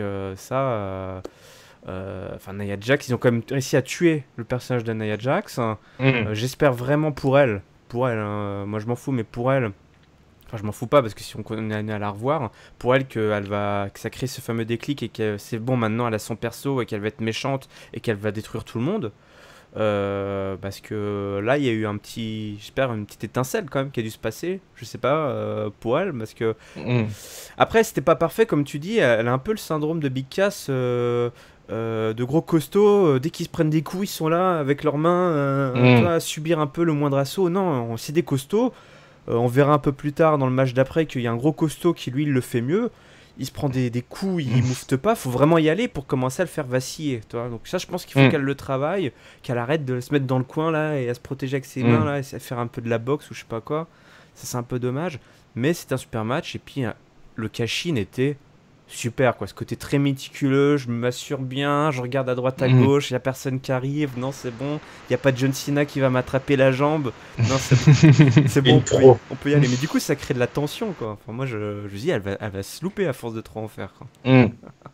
Mission réussie pour Alexa Bliss en tout cas, qui récupère le titre. Ouais, alors comme tu dis, moi si Nia Jax elle sort des matchs comme ça tout le temps, tout est pardonné. Je pardonne cette rivalité de merde, je pardonne toute sa carrière toute pourrie là qu'elle a depuis le début, ça me pose plus de problème. Toute sa vie est pardonnée. Voilà, toute sa vie est pardonnée. Voilà, ça c'est pour ce qui concerne Nia Jax. Pour Ronda Rousey, moi je suis bluffé. Je la trouve exceptionnelle. Elle a un selling qui est du niveau de celui de Sasha Banks. Je crois qu'il n'y a que Sasha Banks qui vend aussi bien les coups qu'elle dans le ring. Elle a une façon de se mouvoir qui est vraiment hypnotisante, je trouve. Elle a son attitude vraiment quand elle envoie des coups de poing dans le vide comme ça en début de match avant que la cloche sonne pour s'échauffer, elle est trop crédible, ce qui est normal puisque c'est vraiment une vraie combattante pour le coup. La façon dont elle se mange les coups, les façons dont elle les envoie, ces punchs là sur Nia Jax, c'est percutant, c'est réaliste. Elle a en plus un catch du coup qui est assez original puisque c'est vachement de judo impliqué en plus d'un catch striker comme ça avec des gros coups de poing qui font mal. Quand elle se prend des coups dans le ventre là, Nia Jax, on a mal pour elle quoi. Et puis voilà, elle a le star power, elle est mignonne comme tout, elle a un physique qui est carrément peut-être plus impressionnant je trouve que tout le reste du roster. Non, ils ont vraiment tiré le gros lot je pense avec elle. Alors effectivement c'est délicat en weekly quand il faut la faire parler etc. Il faudrait un manager ou qu'elle soit un peu plus en retrait, du moins pas la faire venir à la table des commentateurs. En plus ils ont déjà fait les mêmes boulettes avec Bayley à l'époque. Voilà, ça, il faut pas faire ça. C'est des choses qui sont compliquées. Même leurs commentateurs, ils sont à chier en plus. Donc, on peut que se casser la gueule quand on envoie quelqu'un en commentaire comme ça.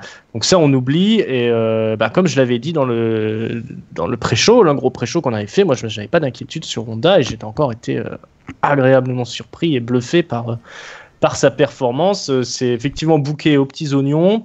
Le cash-in, il est excellent. Je suis très content qu'on ait le cash-in de suite. Moi, j'avais fait un cash-in hypothétique sur Natalya. Je suis bien plus content que ce soit Alexa Bliss parce que c'est quand même beaucoup plus intéressant Alexa Bliss que Natalya. Moi, je pense que le Money in the Bank, de toute façon, ça a fait un peu son temps. On est un peu toujours prisonnier des mêmes problèmes. On a eu quelqu'un qui a attendu pour cacher avec Carmella l'année dernière. Ça a rien donné de plus. Autant que ce soit bazardé tout de suite, ça a fait son effet, ça protège Ronda et puis du coup on a eu vraiment un moment de pay-per-view qui était vraiment exceptionnel, qui restera un petit peu dans l'histoire. Et voilà, et je suis très content que Ronda aussi soit aussi performante dans le ring. Visiblement on se prépare de bons moments avec elle dans le roster. On arrive tout doucement au dessert, si vous avez rien d'autre à ajouter sur le sujet. Le Money in the Bank masculin, les combattants Braun Strowman, Bobby Roode, Finn Balor, Kevin Owens, Rusev, Samoa Joe, The Miz et pour le New Day. On nous tease Biggie, on nous tease Xavier Woods, mais c'est bien Kofi Kingston qui viendra au ring. Quelque part, le spécialiste des matchs de l'échelle, hein, Kofi Kingston. Même si au final, il fera pas grand-chose ce soir. Oui, puis il est tellement spécialiste qu'il les perd tous, donc... Voilà, il les a tous perdus. Et voilà, ça fera pas exception ce soir. Il va quand même nous faire un joli saut de la foi, là, depuis le coin du ring, où il va arriver sur tout le monde. Et puis derrière, il y a Finn Balor qui fait un aussi saut de la mort. Il atterrit sur Kofi, qui est porté par les autres. C'est exceptionnel. Mais bon, l'histoire du match, c'est Kevin Owens, qu'on aura vu un peu plus tôt dans le show venir essayer de parlementer avec le New Day, mais se faire jeter à la porte, parce qu'on apprend qu'il n'aime pas les pancakes. Alors ça, c'est impardonnable. On peut tout dire au New Day, mais pas qu'on n'aime pas les pancakes. C'est pas très bon, diplomatiquement parlant. Pas très bon diplomate, il se fait piquer son sirop d'érable, c'est très triste. Donc Kevin Owens essaye de monter tout le monde contre Braun Strowman, qui est le gros favori, le monstre dans la banque. Donc grosso modo, les gens veulent pas en entendre parler, mais au final, ils sont bien obligés parce que Strowman est en train de casser le gueule à tout le monde. Donc, on va s'acharner sur lui à coup d'échelle. Tout le monde va y aller de son coup d'échelle. On le défonce et on lui fait tomber toutes les échelles dessus. Donc, il va rester un petit peu KO pendant un bon moment. Pendant ce temps, on s'envoie des bourre-pifs, on fait des cascades dans tous les sens. Donc voilà, tout le monde se prend son petit spot. Des familles. À un moment donné, il y a Finn Balor qui va chercher une échelle dans le coin où il y a Braun Strowman qui est entraîné. Et là, il y a Braun Strowman qui se relève. Il l'avait oublié. Il l'avait pas vu en plus. Alors voilà, il tire son échelle, mais d'un seul coup, il est agrippé, il peut plus avancer. Oui, c'est Strowman qui est là. Strowman qui va se relever, défoncer tout le monde. Il y a, je crois que c'est Bobby Roode et je sais plus qui va l'attaquer avec une échelle. Il va exploser l'échelle en courant, en passant à travers. Il va aller grimper à l'échelle. Il y a Kofi Kingston qui lui saute sur le dos, mais il monte quand même. Il jette Kofi Kingston par terre. Entre-temps, un peu plus tôt dans le match, Kevin Owens se sera fait aussi bazarder du haut de l'échelle, mais alors de la plus grosse échelle du monde. Laissé pour mort. Laissé pour mort, exposé sur une table, le pauvre Kevin Owens qui n'aura pas réussi à mener son plan à bon port.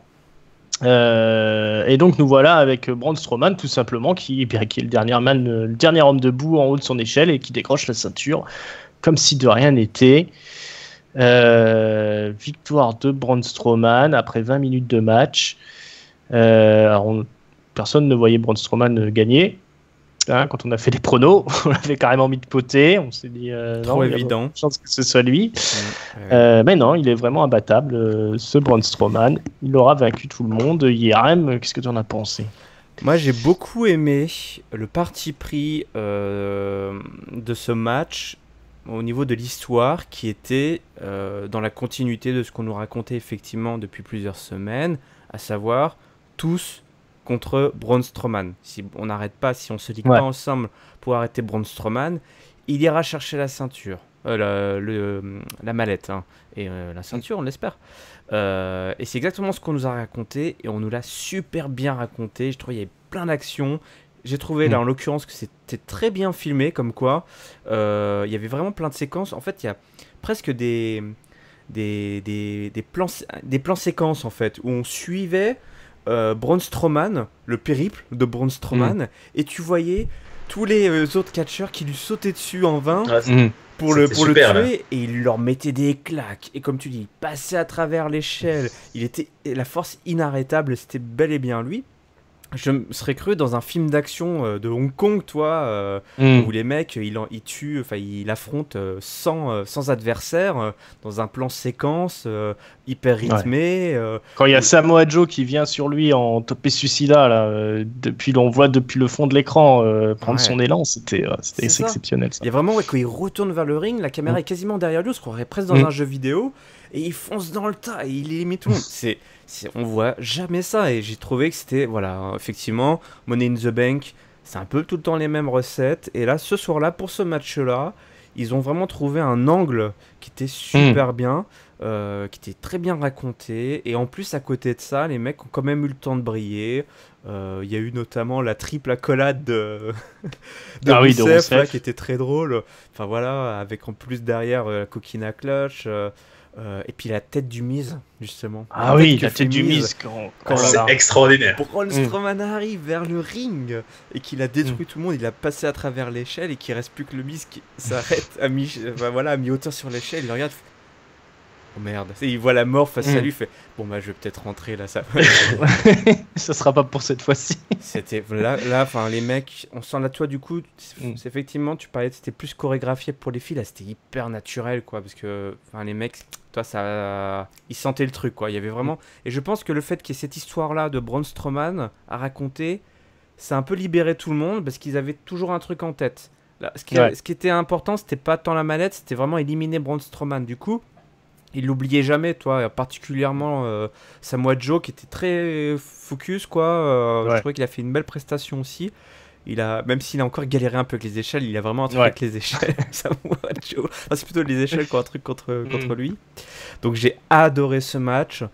Sur le gagnant, là, c'est mon petit bémol, parce que pour moi, s'il y a bien un mec qui avait pas besoin de cette mallette, et je sais vraiment pas ce qu'ils vont en faire, c'était Braun Strowman. Donc ça attise quand même un peu ma curiosité de me dire qu'est-ce qu'ils vont en faire, comment il va la cacher cette mallette, parce que faut aller chercher Brock Lesnar.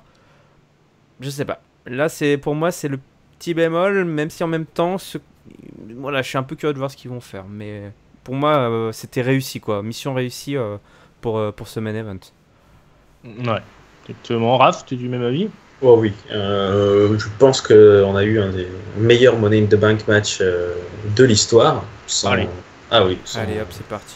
Oui, parce que finalement, il y en a eu tous les ans depuis un moment, voire 2 par an, et il y en a qui sont anecdotiques. On se souvient tous plus ou moins du vainqueur, mais le contenu du match, il y en a beaucoup qu'on a oublié. Là, celui-là, je pense qu'il fera date. Contrairement à toi Ringside, je ne pense pas que le Money in the Bank a fait son temps. Hein. C'est devenu un moment incontournable. C'est comme un Royal Rumble et c'est beaucoup plus libéré parce que le Rumble a cette contrainte de timing et qui fait que voilà, vous avez 2 mois pour mettre over le mec qui gagne. Là, le Money in the Bank, on l'a vu depuis une dizaine d'années que ça existe. Ça peut être caché de suite, ça peut être caché dans 9 mois, ça peut ne pas marcher, ça peut marcher. Ça peut être un mec complètement jobber qui sort de nulle part, qui s'en sert pour gravir des échelons, ça peut être un mec ultra confirmé, donc tout est possible. Donc c'est vraiment un moment qu'on attend toujours. Moi j'ai beaucoup aimé, le plateau était énorme. Quand j'ai eu toutes les entrées, là d'habitude j'accélère toujours un peu les entrées, mais tout le monde on avait envie de voir tout le monde quoi. Le seul qui était un peu en dessous, et sur le match aussi, c'est Bobby Roode qui est un peu moins présent, et on sent que la WWE ne va pas spécialement faire de Bobby Roode un main eventer, plutôt un personnage intéressant comme ça de mid-card. Mais très très beau match, très gros match, des spots effectivement énormes. Moi comme IRM, j'ai adoré ces très longs plans sur Braun Strowman. Le moment où Finn Balor va chercher une échelle et on voit Strowman qui sort et qui l'attrape avant Finn Balor, et on voit Finn Balor qui a un petit moment qui joue bien. En plus ils ont tous bien joué le côté comédie, comme si ah merde, qu'est-ce qui coince, genre et puis putain merde, c'est l'autre qui arrive. Kevin Owens a été excellent, j'ai trouvé là dans son côté terrifié par Braun Strowman, et qui donc essaye de mettre tout le monde à fond derrière. Il prend un très gros spot là. Je pense que Kevin Owens, ça fait des mois qu'on le dit, mais entre sa rivalité contre les McMahon et là, il prend tous ses galons de bon élève de l'entreprise. Hein. Il y a des petits trucs au niveau des griefs. Alors, j'ai trouvé très très étonnant l'absence d'intervention. Le New Day l'a dit. Le New Day l'avait dit plus tôt à Kevin Owens, très très étonnamment. On va pas tricher. Bah, vous êtes le New Day quoi. Vous avez triché quand même. C'est pas la peut-être été judicieux de leur part de tricher. Ouais, puis même le choix de Kofi, effectivement, on l'a trop vu. Moi, j'aurais bien aimé voir Xavier Woods, ou alors peut-être qu'ils ont joué la carte safe, mais voilà quoi, Kofi, alors il augmente ses stats, ça fait peut-être son 10e ou son 5e, ou je sais pas, mais j'aurais bien aimé voir un des autres. Et mais puis, ça lui a apporté pas mal de pop, hein, je pense, à Kingston aussi. Du coup, il y a le public qui a bien réagi, parce que je pense que justement, moi en tout cas, ça m'a fait côté vétéran. Je me suis dit côté vétéran, ah, ça y est, ça se trouve, et pourquoi pas lui. Toi, juste avant que le match commence, donc. Bon, c'était pas si mal joué que ça, mais c'est vrai qu'ils auraient pu intervenir quand même. Ouais, puis peut-être Aiden English aussi. Bon, c'est pas très très grave en soi. Au contraire, ça a donné un match vraiment très très très très pur, quoi, très intense. J'ai un peu peur quand même de l'overdose Braun Strowman, que je continue pour le moment de bien aimer, que la foule adore, mais est-ce qu'on va pas vers une grosse connerie encore de McMahon et des autres, de se dire « Ah putain, celui-là, il l'aime bien, allez, on en fout partout. » All in. Qui gagne le Greatest Royal Rumble qui avait aucune conséquence, ok. Là, c'était clairement pas sa stipu, enfin, c'est effectivement clairement pas un truc qui doit servir à Braun Strowman. Donc, bémol, mais comme IRM, on va voir le côté positif. Ça peut être très bien utilisé si on joue le côté contre Brock Lesnar, cette feud qui a eu lieu l'an dernier et qui bizarrement a été vraiment une des feuds où Lesnar a été le plus malmené. Enfin, Strowman, il lui a tout fait, quoi. Brock, il lui a fait passer les ambulances, il l'a fait traverser partout. On se souvient là cette année en janvier, avant qu'ils affrontent Kane, là tous les trois, enfin en triple threat, il leur a fait tomber la moitié des projecteurs sur la gueule. Donc il y a un côté Lesnar a toujours réussi à fuir un peu Strowman. Et là il y a ce côté, moi j'ai envie qu'il arrive un jour qu'il dit bon voilà, là tu me fuis plus, tu peux plus partir, et que on joue plutôt sur ça, plutôt sur la revanche. Il faut pas qu'il cache sur quelqu'un d'autre, quoi. Il faut pas que Lesnar perde clean contre Bobby Lashley ou je ne sais qui, et que non, il faut cacher sur le monstre, et là il faut qu'il y ait une vraie passation de pouvoir. Et pourquoi pas, mais ça aurait pu avoir lieu sans que Strowman ait le cash-in. Et moi, ce qui me fait peur quand même, c'est que Strowman, ils sont 30 contre lui au Greatest Royal Rumble. Non, ils sont pas 30, ils sont 50 contre lui. Il gagne. Là, ils sont 7 contre lui, il gagne. Qui toujours penser au futur, qui va être le mec qui va pouvoir battre ce gars-là, et est-ce qu'on va pas vers une domination un peu trop forte, un peu comme le Jones Brothers à un niveau un peu plus bas où on se dit voilà, qu'est-ce que vous voulez nous raconter de plus? Et là Strowman, s'il cache, on est parti pour un champion jusqu'à WrestleMania, ouais.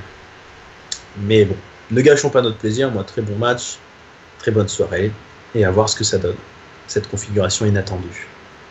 Voilà, très beau main event, victoire surprenante de Braun Strowman. Il faut bien la manette pour faire venir Brock Lesnar, je suppose maintenant, parce qu'il a annoncé jamais, donc.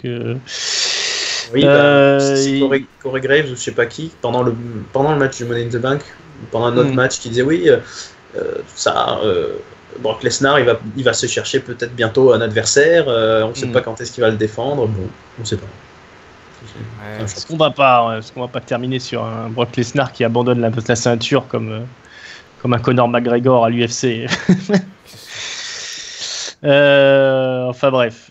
Voilà, donc Brock Lesnar est votre porteur de mallette. Non, Braun Strowman. Braun Strowman. Là, tu veux. Ah non. Là, je pense qu'on peut l'année prochaine, Brock Lesnar. Ça serait drôle. Ça serait drôle, n'empêche. Un mec, il peut cacher n'importe quand, mais il est jamais là. Du coup, ça c'est un coup à devenir parano, quoi. Et voilà. Ma mallette dans le taxi. Ouais.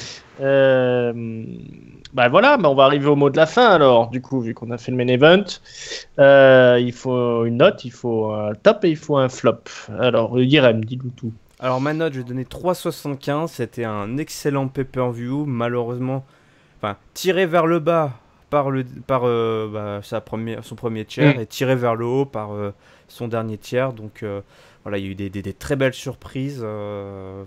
C'est un excellent Money in the Bank, peut-être même le meilleur Money in the Bank, en tout cas par rapport aux deux matchs qui portent cette stipulation. Donc moi je suis ravi à ce niveau-là. Et mon top, alors mon flop plutôt, je vais le donner à Daniel Bryan. Daniel Bryan et Big Cass, enfin les deux, mais j'ai envie de le donner presque à Daniel Bryan parce qu'une fois de plus, je trouve que c'est des mecs qui doivent porter le match, ça, parce que les deux n'ont rien fait pour aller de l'avant. Je vais le donner en fait à Daniel Bryan, histoire d'être un petit peu, créer un peu la polémique. Donner à Daniel Bryan parce que pour moi, il a rien fait pour tirer ce match et cette rivalité vers le haut, mais sur ce match-là, donc pour moi, c'est lui qui a mon flop. Et mon top, écoute, je vais le donner à... Est-ce que je serais tenté de le donner à tu sais quoi, allez, je vais le donner à Nia Jax. Allez, c'est le drôle de Nia Jax qui prend le top. Drôle de soirée pour moi. Drôle de soirée, ouais. Je me dis que personne va le faire. Je vais le donner à Nia Jax. Je prends position à Nia Jax. Qui a sorti vraiment un super match et qui, j'espère, du coup, c'est aussi un top d'encouragement. Allez, ma grande, il faut continuer comme ça. Bravo Naya. Raph, tu voulais mettre aussi, je crois, le top sur Nia Jax. Non, pas spécialement. Non, je lui laisse. Non. Moi, je vais être un peu plus sévère au niveau de la note. Je vais mettre 3,25. C'était Money in the Bank pay-per-view. Donc, effectivement, au niveau des Money in the Bank ladder match, nickel. Le contrat est rempli. Par contre, ouais, c'était un peu un. On dit des fois, il y a des one match pay-per-view. Là, c'était un peu un two match pay-per-view. Et il y a eu beaucoup de. Enfin, ils ont voulu. Pour tenir une carte de 4 heures, là, il y avait des matchs qui nous ont fait chier, quoi.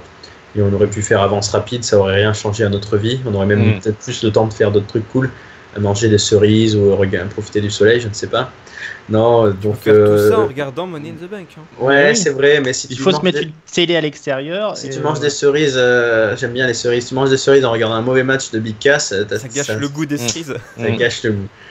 Donc 3,25, ouais. Il y a pas mal de choses qui mériteraient un flop. C'est vrai que Daniel Bryan, Bobby Lashley, tout ça, c'était pas terrible. Moi, je vais quand même le mettre, même si c'est un peu tiré sur l'ambulance, à ce match de Roman Reigns, parce que j'ai l'impression que tout le monde a laissé tomber, quoi. C'est-à-dire, ils se sont dit, les deux là à Chicago, de toute façon, ça va être la merde. De toute façon, on en a rien à foutre. De toute façon, Roman Reigns va gagner comme d'hab. Donc, allez, occupez-vous 15 minutes, et puis... Donc total abandon, parce qu'ils auraient pu tenter de renverser la foule, ça aurait été difficile, mais ça aurait pu. Si ça avait été un vrai bon match avec des tombées, des near falls, des machins, là non.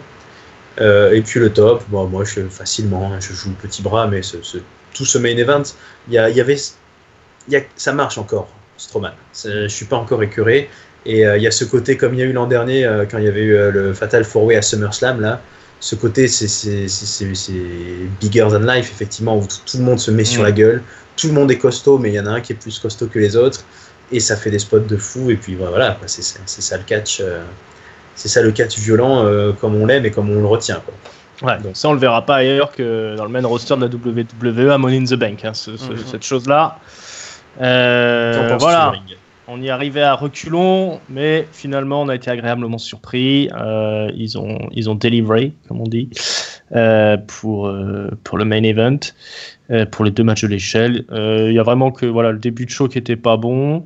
Maintenant, faut mieux que ça démarre léger et puis que ça explose vers la fin que l'inverse. Je vais mettre la note de 3,5 comme ça au milieu. Bien. Au milieu. Il aime être au milieu. Voilà. Vous le savez maintenant. C'est ça. Je donne mon flop. Alors, le flop, qu'est-ce qui reste? Je serais tenté de le donner à Bobby Roode, qu'on a quasiment pas vu. Pauvre vieux. Mais au moins, il y aura quelque chose. Voilà. Je vais le donner à Lashley et le match Lashley et Sami Zayn, qui était complètement dispensable. Puisqu'il n'y a pas eu le payoff qu'on attendait, on en a quand même subi, c'était vraiment pourri cette rivalité, et voilà, on était censé sauver les meubles avec ce match, on n'a pas été sauvé du tout. Et je donne mon top à Ronda Rousey, qui est, je trouve magnifique. Voilà, je suis bluffé. Voilà, Ronda Rousey, c'est le top du top, on en veut plus, et j'espère qu'on la verra la prochaine fois. Voilà, on a fait le tour de la question. C'est l'heure de l'autopromo rapide.